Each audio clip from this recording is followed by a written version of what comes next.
Hi, my name is April Foster, and this is All Things Made New, Lesson 1. All right, so the class schedule goes something like this, where we start with a prayer, then we go into memory work or Bible facts, the lesson, and then an activity at the end or another game. And sometimes I swap up those Bible facts and save those for the end. It kind of depends on what's going on in the class at the time. All right, so after the prayer, which is referenced in the introductory video, we'll go into memory work. So memory work for this lesson, the littles have their memory work printed on these large sheets that'll just go up onto my corkboard behind me. They'll stand up with the pointer and they'll walk through each one of these, saying it, and we'll work on presentation skills, standing up straight, not leaning against the wall, so on and so forth.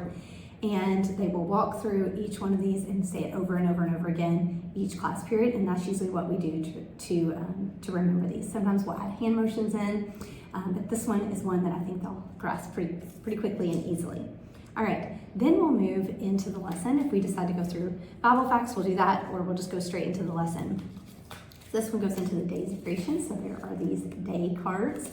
I'll lay these out on the table, and as we talk about each day, we'll put what was created on each day beneath each number.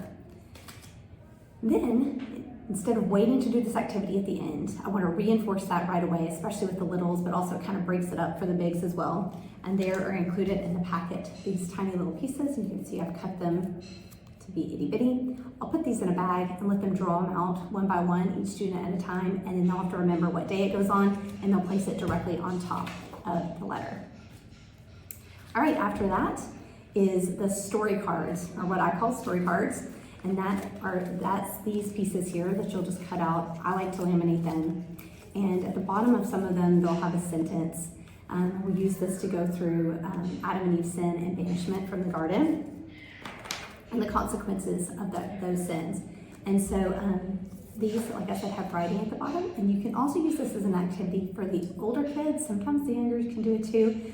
On Wednesday night, instead of going through the entire story again, give them the cards, have them place it in order, and let them retell the story. And it's just a different way to kind of mix it up.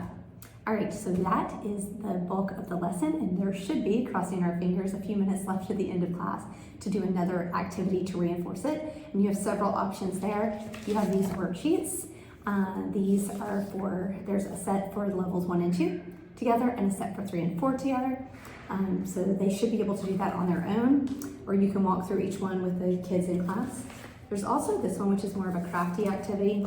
I made these to print, but also if you don't want to print them, you can just draw a tic-tac-toe board.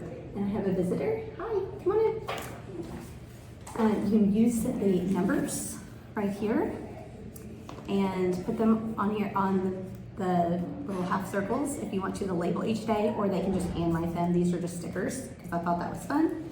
And then I like to pre-cut all of my individual items to go on to the day cards or to the slots, so that we're not spending a lot of time in class cutting and doing the crafting portion of it. We should be doing the Bible portion of it. So this is just an activity to get that further ingrained in our minds. And then the last activity, well, you have questions here that came straight from the lesson that you can use with Expert, which is the buzzer game that I referenced in video number 1, where you're letting the buzzer pick the kid. And here, let me show them what the buzzer game looks like. This is the buzzer game. This is the Expert buzzer game that I was talking about. All right, so that is lesson 1. Let me know if you have any questions or comments, and I'll be happy to answer them as I have time. And then we have our circles on the wall. This is for all 3 cycles or 3 years of Shaping Hearts. And students will play the buzzer game, and they can look for the scripture, turn to the scripture, and then they'll come and put it on the wall and try to beat the buzzer if it selects them. Or we'll just use the ones for each class as we memorize them to come up here and state it. And we'll reference these all throughout the 3 years, especially as we get into the New Testament. All right, these are memory verses for the older kids. If you want to have the strips cut up and they're ready, they're designed by color, and so they can just assemble these while they're waiting for class to start. And then usually when class begins, I will have them pick one and say it out loud to the class, and I give them all 3 for the quarter together.